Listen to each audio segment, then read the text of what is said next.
अवधूत चिंतन गुरुदेव दत्त श्री स्वामी समर्थ महाराज की जय।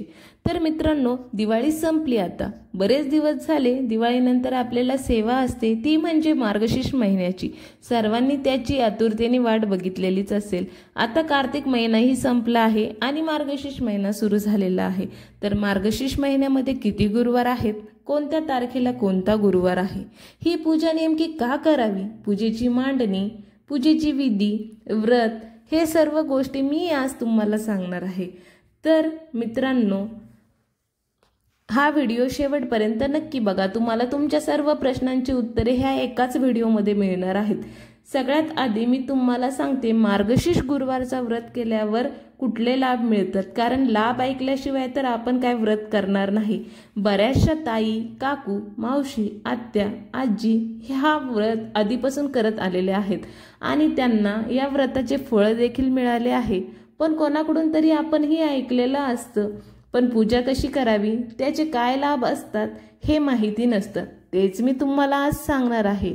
श्री लक्ष्मी माताची कृपा आपल्याला लाभावी, तिने आपल्या घरात सतत वावरावे, तिचा वास असावा, आपला संसार सुख समाधानाने चालावा, आपल्या घरात कुठल्याही अडचणी येऊ नये।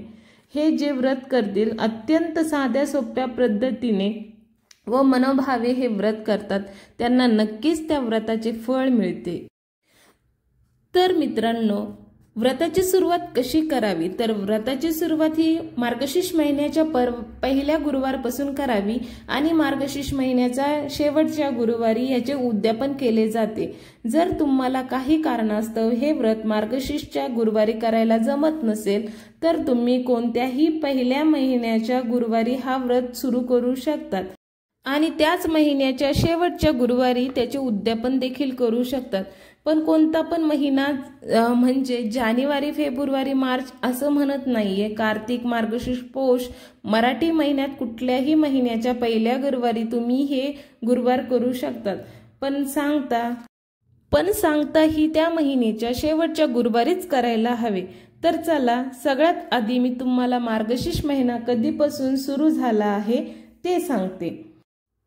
19 नोव्हेंबर वार बुधवार रोजी कार्तिकी अमावस्या सुरू होते आणि सकाळी 9:44 सुरू झालेली आहे आणि 20 नोव्हेंबर म्हणजेच वार गुरुवार कार्तिक अमावस्या ही 12:17 समाप्त झाली होती।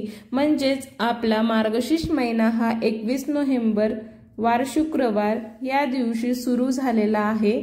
या वर्षी मार्गशीर्ष महिन्यामध्ये 4 गुरुवार आलेले आहेत। तर बहिणींनो, चला बघूया कुठल्या दिवशी कुठला गुरुवार आलेला आहे।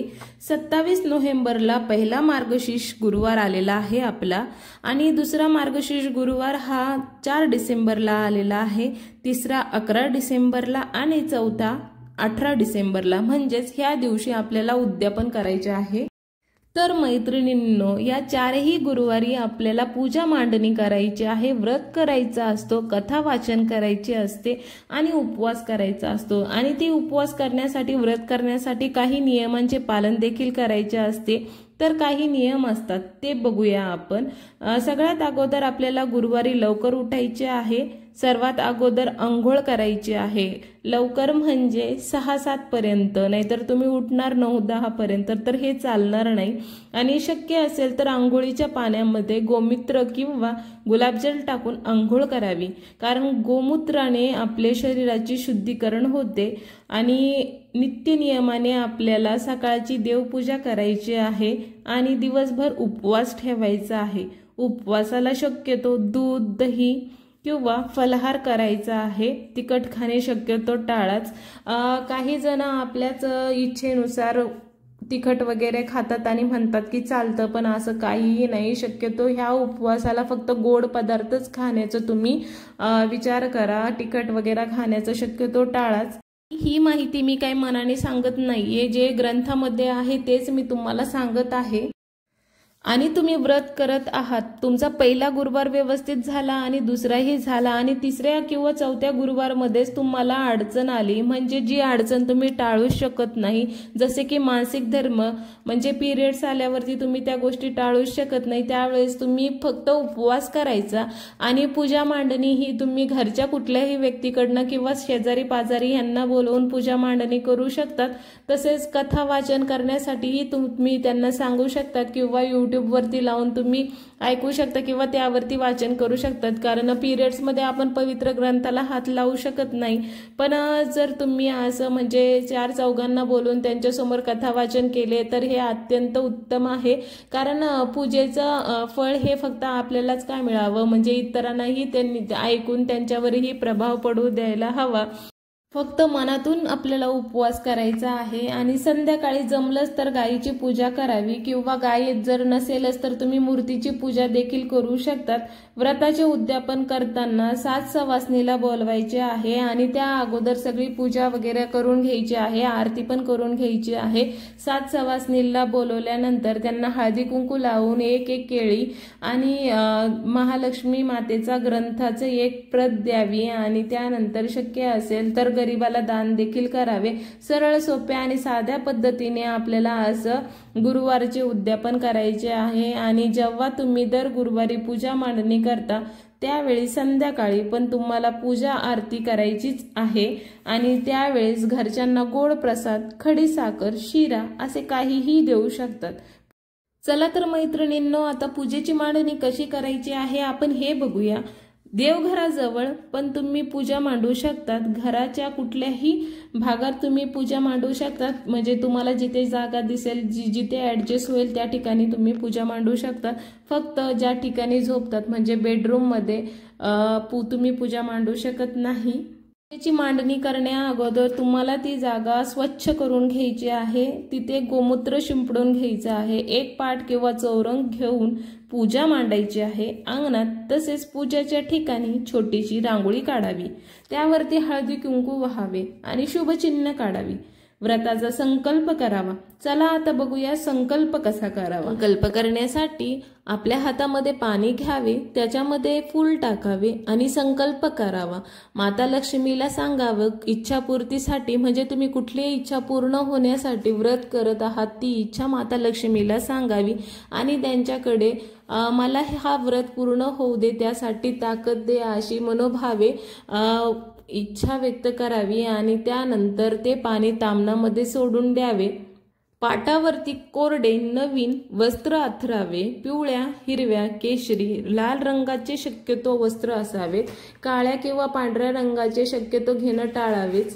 त्याच्यावरती तांदळाची किंवा गव्हाची रास घालावी आणि त्यावरती तांब्याचा कलश ठेवावा। त्या तांब्यामध्ये तुम्हाला दुर्वा, सुपारी, पैसा, हळदी कुंकू, अक्षदा, फुले टाकायची आहेत।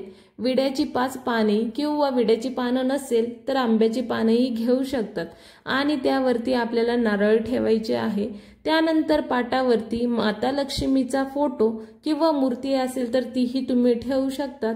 त्यानंतर पाटावरती 2 विड्याची पानं ठेवायची, त्यावरती खारीक, खोबरं, खडी साखर किंवा गुळाचा तुकडा ठेवायचा आणि जे फळं असतील ते फळही ठेवू शकता आणि शेजारीच गणपती बाप्पाची मूर्ती किंवा मूर्ती देवघरातून तुम्हाला तिथे ठेवायची नसेल तर सुपारीच्या रूपात देवबाप्पाची स्थापना करावी, हे देखील चालेल आणि सोबतच महालक्ष्मी मातेच्या ग्रंथही तिथे ठेवावा आणि ग्रंथाचे वाचन देखील करायला सुरुवात करावी।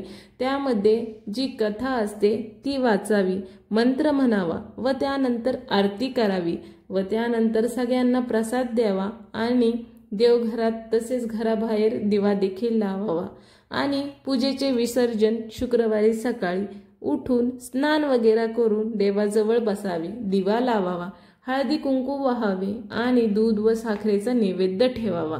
त्यानंतर पूजा उचलावी आणि कलशातलं पाणी तुळशीला सोडून इतर झाडांना टाकायचे आहे, देवघरात ठेवायचे आहेत आणि हेच नारळ तुम्ही पुढील गुरुवारी देखील वापरू शकतात किंवा ह्या नारळाचा तुम्ही प्रसाद म्हणून देखील सर्वांना देऊ शकतात।